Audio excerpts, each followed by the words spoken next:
അപ്പൊ ഈ പടത്തിന്റെ ഒരു രഹസ്യം എനിക്കറിയണം. ഞാൻ ചോദിച്ചു, ആരാടാ ഷർട്ടിന്റെ പുറകിൽ ഞാൻ ചോദിച്ചതാ. അപ്പോൾ ഇന്ദ്രൻ. മല്ലിക സുകുമാരൻ ടിക്കറ്റ് ഉണ്ട്. സത്യം പറയട്ടെ, എനിക്ക് ഇതുവരെ ടിക്കറ്റ് ഇല്ല. പൃഥ്വിരാജ് ഒരുപാട് അങ്ങ് കുനിയുന്ന ആളല്ല, ഇങ്ങനെ നിന്നോണ്ട് തൊഴത്തേ ഉള്ളൂ, കുനിഞ്ഞുള്ള തൊഴിലില്ല. അവന് അഭിനയിക്കാൻ അറിയാൻ വയ്യ മനുഷ്യരുടെ മുമ്പിൽ. ഏറ്റവും വലിയൊരു ഉപകാരം ചെയ്തത് ഗൂഗിളും കുമാരൻ സാർ, അത് പറയാതിരിക്കാൻ വയ്യ. എനിക്കറിയാം എന്ത് ട്രോൾ ചെയ്യാലും എൻ്റെ മക്കൾക്ക് ഇവർ പറയുന്നതിലൊക്കെ കഴിവുള്ളവരാണെന്നറിയാം. ഞാൻ അങ്ങനെ എൻ്റെ കുഞ്ഞുങ്ങളെ വളർത്തിയിരിക്കുന്നു. രാജമൗലിയുടെ കൂടെ പടം ചെയ്യാണെന്നൊക്കെ അറിയുന്നു. അല്ല, ഒരു ഷെഡ്യൂള് കഴിഞ്ഞു. കാശിയിലായിരുന്നു, ഒറീസയ്ക്ക്. ഉച്ചയ്ക്ക് തുറക്കേണ്ട റെസ്റ്റോറൻറ്റ്സ് വൈകിട്ട് 7:30 ആക്കി ആദ്യത്തെ ഷോ കാണാൻ പോകാൻ വേണ്ടി. അത്രയും പ്രതീക്ഷയോടെയാണ് എമ്പുരാനെ അവർ നോക്കിയിരിക്കുന്നത്. എമ്പുരാൻ ഞാൻ പറഞ്ഞു, ആരും ഒരു വർഷത്തേക്ക് ഇനി രാജുവിനെ വിളിക്കരുത്, ശല്യം ചെയ്യരുത്. മോഹൻലാലൊന്നും ഒരു ട്യൂബ് പോലും ഉപയോഗിച്ചിട്ടില്ല. സുജിത് വാസ് എൻ്റെ ക്യാമറ, ഞാനെപ്പോഴും പറയും സുജിത്തെ നന്നായി, അയ്യോ നന്നായിരിക്കാതെ എന്ത് ചെയ്യും, ചേച്ചിയുടെ മോൻ പറയുന്നതല്ല അതുപോലെ എടുത്ത് കൊടുക്കല്ലേ. 2 മരുമക്കളോടും ഇങ്ങനെ തുടരാവൂ, അല്ലാതെ അവരുടെ ഐഡന്റിറ്റി വേറെ എന്തോ ആണെന്നൊരു ധാരണ ആർക്കെങ്കിലും ഉണ്ടെങ്കിൽ അത് തെറ്റാ. ആരും ഇല്ലാത്ത ഒരു ഐഡന്റിറ്റി ഉണ്ടാക്കാൻ ശ്രമിക്കുന്ന പെൺകുട്ടികൾ അതൊക്കെ ഉണ്ടാക്കിയിട്ടേ കല്യാണം കഴിക്കാവും. അലങ്കൃതേ ഫോണിൽ കൂടെയുള്ള വിളിയേ ഉള്ളൂ, ഹായ് അച്ഛമ്മ. ഇത് തന്നെ ആ കുഞ്ഞിനെ കണ്ടിട്ട് കുറച്ചു കാലമായി. ഞാൻ എപ്പോഴും പറയാം, അച്ഛൻ്റെ ഒരു ആഗ്രഹം രാജുവിലൂടെ സാധിക്കുന്നു, അത് ഉറപ്പാ. രാജുവിനെ അങ്ങോട്ട് തട്ടി വിട്ടത് സുഖം തന്നെ ആയിരിക്കും, വേറെ ആരുമില്ല. മല്ലിക സുകുമാരനാണ് ചേരുന്നത്. നമസ്കാരം. നമസ്കാരം. മൂവി വേൾഡ് മീഡിയയിലേക്ക് സ്വാഗതം. മൂവി വേൾഡ് ഞാൻ ആദ്യം തോന്നുന്നല്ലേ? അതെ, ആദ്യമാണ്. ഇവിടെ ആയിരുന്നു മൂവി വേൾഡ് ഇത്ര നാള്. ഞങ്ങള് തേടിക്കൊണ്ടിരിക്കുകയായിരുന്നു ഒരവസരത്തിന് വേണ്ടിയിട്ട്. അപ്പോൾ ഞാൻ കാണാറുണ്ട്, പക്ഷേ പറഞ്ഞല്ലേ എമ്പുരാന് കേരളത്തിൽ ടിക്കറ്റ് ഇല്ല, തമിഴ്നാട്ടിൽ ടിക്കറ്റ് ഇല്ല, കർണാടകയിൽ ടിക്കറ്റ് ഇല്ല, GCC ടിക്കറ്റ് ഇല്ല, ലണ്ടനിലില്ല. മല്ലിക സുകുമാരൻ ടിക്കറ്റ് ഉണ്ടോ? സത്യം പറയട്ടെ, എനിക്ക് ഇതുവരെ ടിക്കറ്റ് ഇല്ല. കാരണം ചോദിച്ചപ്പോൾ പറഞ്ഞത് ഫാൻസ് എല്ലാം കൂടെ ബുക്ക് ചെയ്തെന്നോ, മൊത്തം എല്ലായിടും. പിന്നെ ആരോ പറഞ്ഞു ചേച്ചി, പിന്നെ എന്നെ ആദ്യമായിട്ട് ചേച്ചി വിഷമിക്കായിരുന്നു കേട്ടോ പറഞ്ഞ് വിളിക്കുന്നത് നമ്മുടെ സ്വയംവര സിൽക്സിൻ്റെ മുതലാളി ശങ്കരൻകുട്ടിയാണ്. ചേച്ചി ഷേണായസിൽ ഒരു ഷോ ഞാനും കൂടെ ഉണ്ട് അതിൻ്റെ ആഘോഷത്തിന്. ഞാൻ പറഞ്ഞു അല്ല അതല്ല, അങ്ങനെ എനിക്ക് കാണണമെങ്കിൽ തീർച്ചയായിട്ടും ആൻ്റണി എന്നെ കൊണ്ടുപോകും എന്നൊക്കെ അറിയാം. പക്ഷെ എനിക്കെന്താ അറിയോ, ഈ മോഹൻലാലും രാജുവും ഒക്കെ വരുമ്പോൾ അതിൻ്റെതായ ഒരു ബഹളവും എല്ലാം കൂടെ കാണത്തില്ല. അപ്പം എനിക്കില്ല പടമൊന്ന് സ്വസ്ഥമായിട്ട് കാണണമെന്നുണ്ട്. അതിവരുടെ കൂടെ പോയാൽ ചിലപ്പോൾ നടക്കത്തില്ല. പിന്നെ പൃഥ്വിരാജിൻ്റെ അമ്മയാണെന്നും പറഞ്ഞ് നിങ്ങൾ എന്നെ എവിടെയെങ്കിലും കണ്ടിട്ടുണ്ടോ ഒരു സെറ്റിൽ? ഇല്ല. അതാ ഞാൻ അതിനകത്തൊന്നും വിശ്വസിക്കുന്നില്ല പോലെ. ഞാൻ അമ്മയാന്നുള്ളതിന് വേറെ സർട്ടിഫിക്കറ്റ് ഒന്നും. അപ്പോൾ അതുകൊണ്ട് അവരെ ബുദ്ധിമുട്ടിക്കാതിരിക്കുക. അയ്യോ പാവം ഇനി അമ്മ അവിടെ കാണും, തള്ളിയിട്ട് വീഴുമോ, ഇങ്ങനെ പല ചിന്തകളായിരിക്കും നമ്മൾ ചെല്ലുമ്പോഴേ. ഏതായാലും പക്ഷേ എനിക്ക് ഈ പടം ആദ്യ ദിവസം കാണണമെന്നുണ്ട്.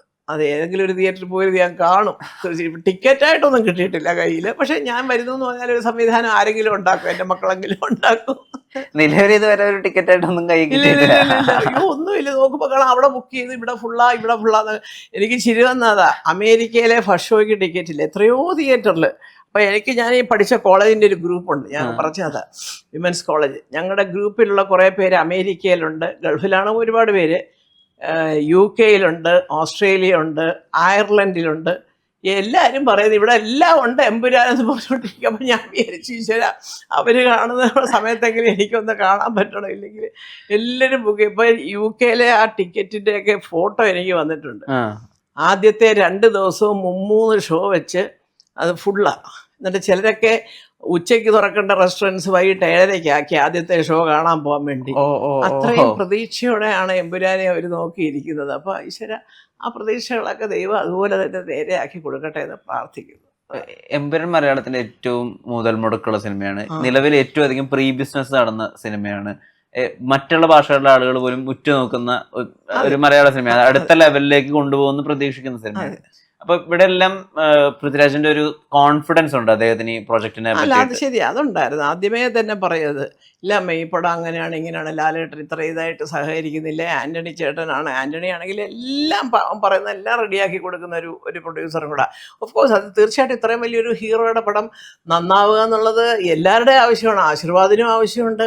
ഇപ്പോൾ മോഹൻലാലിനെ സംബന്ധിച്ച് മോഹൻലാൽ അല്ലെങ്കിൽ തന്നെ ഒരു പാൻ ഇന്ത്യൻ സ്റ്റാറാണ്. അതിൻ്റെ കൂടെ ഇപ്പോൾ ഇതിൻ്റെ കാര്യം പറഞ്ഞപ്പോൾ കാണാം, അവിടെ എൻ്റെ ചേട്ടൻ വന്നിട്ടുണ്ട് അമേരിക്കയിൽ. അപ്പോൾ ചേട്ടൻ്റെ ഫോണിനകത്തൊരു 100 മെസ്സേജ് കിടപ്പുണ്ട് ഇങ്ങനൊരു പടത്തിനെ പറ്റി പറയുന്നു. And we have heard that the film is directed by your nephew, ഇതാണെന്നൊക്കെ. അപ്പോൾ എല്ലാവരും ഇതൊക്കെ തന്നെയാണ് ചോദിക്കുന്നത്. അപ്പോൾ അത്രയും ഒരു സംസാര വിഷയമായപ്പോൾ എത്രത്തോളം ഈ ന്യൂസ് എത്തിയിരിക്കുന്നു പലരുടെയും. അതായത് മലയാളം സിനിമ സ്ഥിരമായിട്ട് കാണാത്തവർ പോലും ഇങ്ങനെ ഒരു മലയാള സിനിമ വരുന്നു, ഡോക്ടർ എം വി പിള്ളയുടെ അനന്തരവനാണ് ഡയറക്ടർ, പിന്നെ മോഹൻലാൽ എന്ന് പറയുന്ന ഗ്രേറ്റ് ഹീറോ ആണ് അതിലെ ഹീറോ, ഭയങ്കര പടമാണത് എന്നൊക്കെ പറഞ്ഞുകൊണ്ട് ഇങ്ങനെ ഒരു ന്യൂസ് കേൾക്കുന്നു എന്നുള്ളത് ഒരുപാട് പേര് പറയുക. അപ്പോൾ നമ്മൾ അത്രത്തോളം റീച്ച് റിലീസിന് മുമ്പ് തന്നെ ഈ പടത്തിന് കിട്ടിയിരിക്കുന്നു എന്നുള്ളതാണ് അതിൻ്റെ.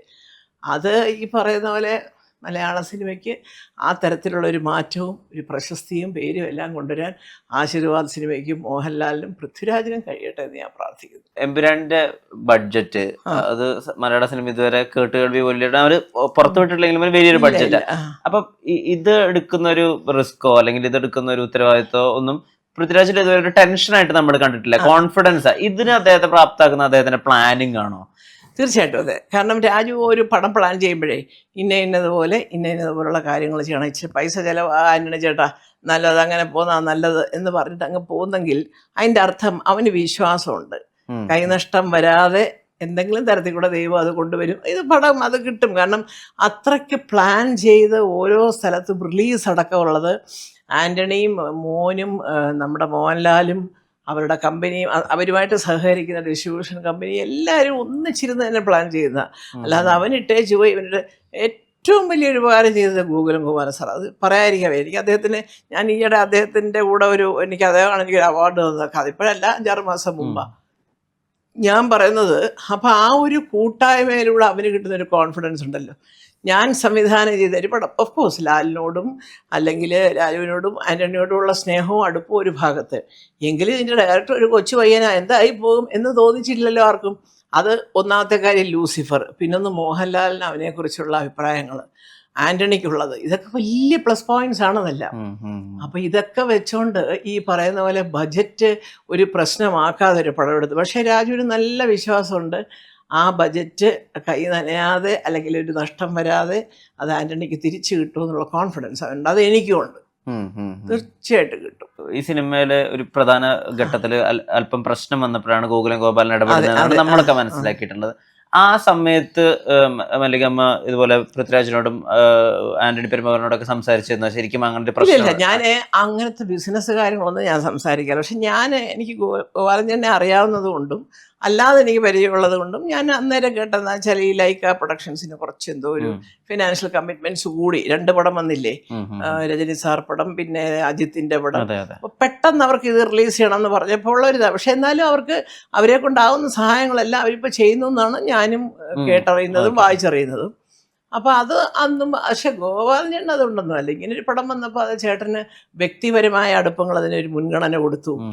പിന്നെ ഞാൻ പറഞ്ഞിട്ടില്ല, ഈശ്വര എൻ്റെ മക്കൾ പോലും അടുത്തില്ലാത്ത സമയത്ത് എറണാകുളത്തുനിന്ന് എനിക്ക് ഹോസ്പിറ്റലിൽ എത്താനായിട്ട് ഗോപാലൻ ചേട്ടൻ എനിക്ക് ക്യാരവൻ വരെ അയച്ചു തന്നത് കടന്നു വരാൻ. എൻ്റെ മക്കൾ പോലും സ്ഥലത്തില്ല അപ്പോഴും. എനിക്ക് അത്രയും ഒരു ബഹുമാനമുള്ളൊരു വ്യക്തിയാണ് ഗോപാലൻ ചേട്ടൻ. കാരണം അത് അങ്ങനെയാണ്. ചേട്ടനും സഹധർമ്മിണിയൊക്കെ അതെ ഒരുപാട് ആൾക്കാർക്ക് ഉപകാരം ചെയ്യേണ്ട സമയത്ത് ഉപകരിക്കുന്നത്. ഒരു പടത്തിൽ പോലും ഞാൻ അഭിനയിച്ചിട്ടില്ല അദ്ദേഹത്തിൻ്റെ. പക്ഷെ അതാണ് അദ്ദേഹം. ഞാൻ പറയും എൻ്റെ ബ്രദറുണ്ട്, ഞാനുണ്ട്, അതിങ്ങനെ പോവാണ് ചുമ്മക്ക് അതിനെന്തിനാ കൊള്ളാം ചേച്ചി എന്ന് പറഞ്ഞിട്ട് ആ പൈസ. അപ്പം ഞാനത് വാടകയ്ക്ക് ചോദിച്ചൊരു ക്യാരവനാ നമ്മുടെ സിദ്ധു പനയ്ക്കൽ വഴി. ഉടക്കം വണ്ടിയിൽ ഇവിടെ കൊണ്ട് വിട്ട് കഴിഞ്ഞ് പൈസ പോലും വാങ്ങിക്കാതെ പോയി.